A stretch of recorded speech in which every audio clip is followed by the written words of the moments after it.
केंद्रीय बजट 2023-24 का पेश हो चुका है। बिहार को क्या कुछ मिला है हम जानेंगे। बीआईए के अध्यक्ष हैं सर, ये आप बजट देख रहे थे, क्या कुछ मिला है? देखिए, बजट कुल मिलाकर के अच्छा है, ग्रोथ ओरिएंटेड है, क्योंकि कैपिटल एक्सपेंडिचर बढ़ाया गया है। बिना कैपिटल एक्सपेंडिचर के देश तरक्की नहीं कर सकता है। लेकिन जहाँ तक बिहार का सवाल है, हम लोग कुछ स्पेशल चाह रहे थे कि यहाँ पर स्पेशल पैकेज मिले, लेकिन उस चीज़ का अभाव इस बजट में दिख रहा है।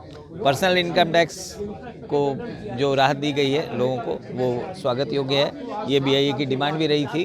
और जहाँ तक एमएसएमई सेक्टर का जो है, वो उसमें सीजीटी एमएसएमई में चार्जेस को कम करने का है, और उसमें सीजीटी एमएसएमई में 2 लाख करोड़ का लोन और बढ़ेगा कवरेज।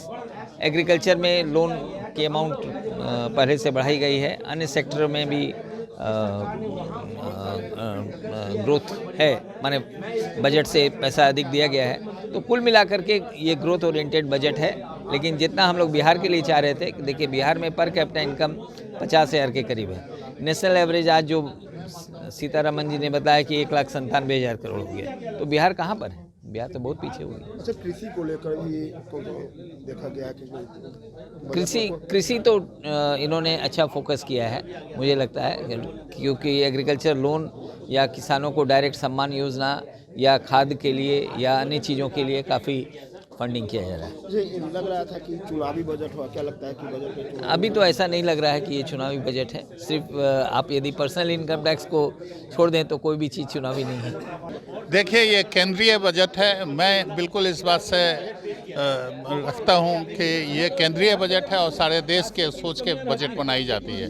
वैसे हम बिहार में रहते हैं तो हम ये चाहते हैं कि अधिक से अधिक क्या मिले, लेकिन केवल बिहार में रहकर बिहार की बात करें तो केंद्रीय बजट इसको नहीं माना जा सकेगा।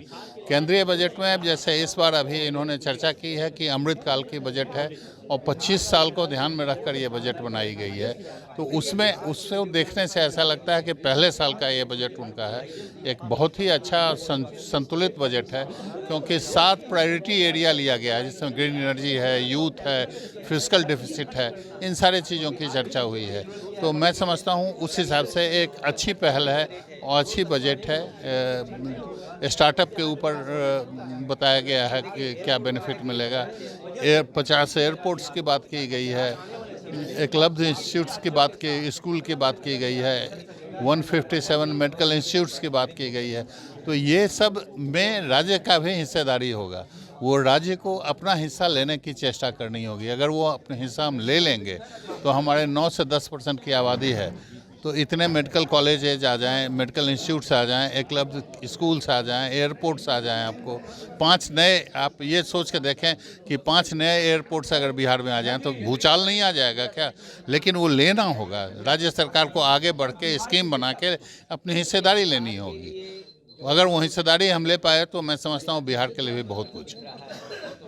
तो ये बीआईए के लोग हैं और जो पूरी बजट को देख रहे थे, और उनका मानना है कि जो बजट है कुल मिलाकर ठीक है, बिहार के लिए भी खराब नहीं है, लेकिन जितनी चीज़ें मिली है उसमें हिस्सेदारी जो बिहार की होनी चाहिए, वो बिहार सरकार अगर वो हिस्सेदारी लेती है तो बिहार को भी बेनिफिट होगा।